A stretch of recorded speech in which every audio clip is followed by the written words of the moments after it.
আপনি কিভাবে ষাঁড় গরু দ্রুত মোটা করবেন অথবা কম সময়ে বেশি মাংস পেতে চান, তাহলে এই ভিডিওটি আপনার জন্য।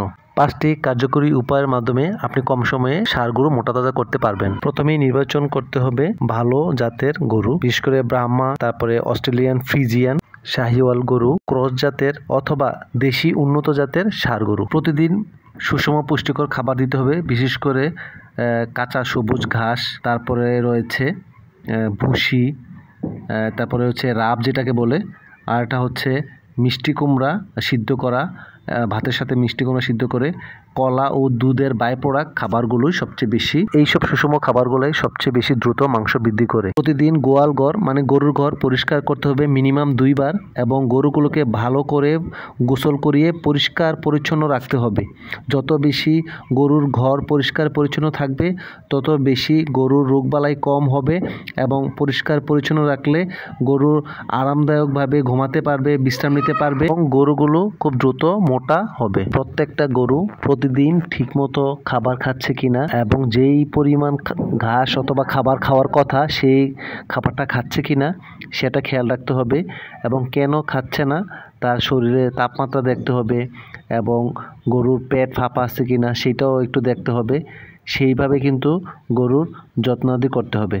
এবং কোনো গরুর যদি মনে হচ্ছে যে এটা অসুস্থ বা এটা খাবার দাবার কম খাচ্ছে বা গতকালকের তুলনায় এটা নড়াচড়া কম করতেছে, তাহলে অবশ্যই ভেটেরিনারি ডাক্তার সাথে পরামর্শ করে অথবা পশু চিকিৎসকের সাথে পরামর্শ করে নিয়মিত ভ্যাকসিনগুলো দেওয়া হয়েছে কিনা এবং সেই ডাক্তারের পরামর্শ অনুযায়ী তার চিকিৎসা নিতে হবে। একটা কথা মনে রাখতে হবে, একটা সুস্থ গরুই কিন্তু ঠিকমতো খাবার দাবার খাবে এবং নড়াচড়া করবে, আর একটা অসুস্থ গরু খাবার খাওয়া বন্ধ করে দিবে, চুপচাপ বসে থাকবে।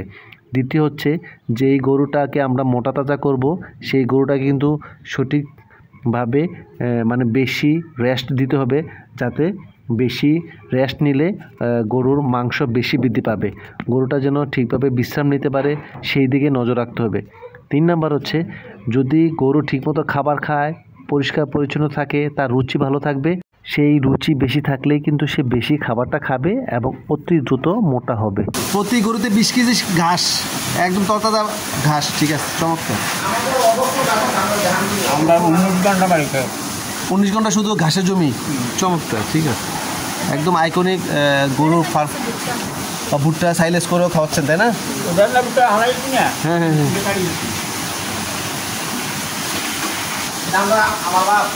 হ্যাঁ,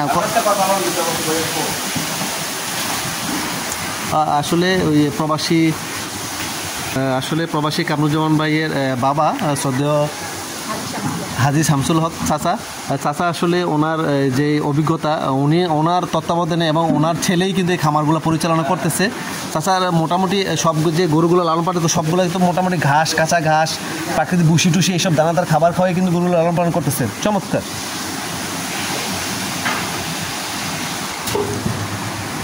চাচা আয়সা মাঝে মাঝে গরুগুলো দেখাশোনা করেন, তাই না? খাবারগুলো খাচ্ছে কিনা।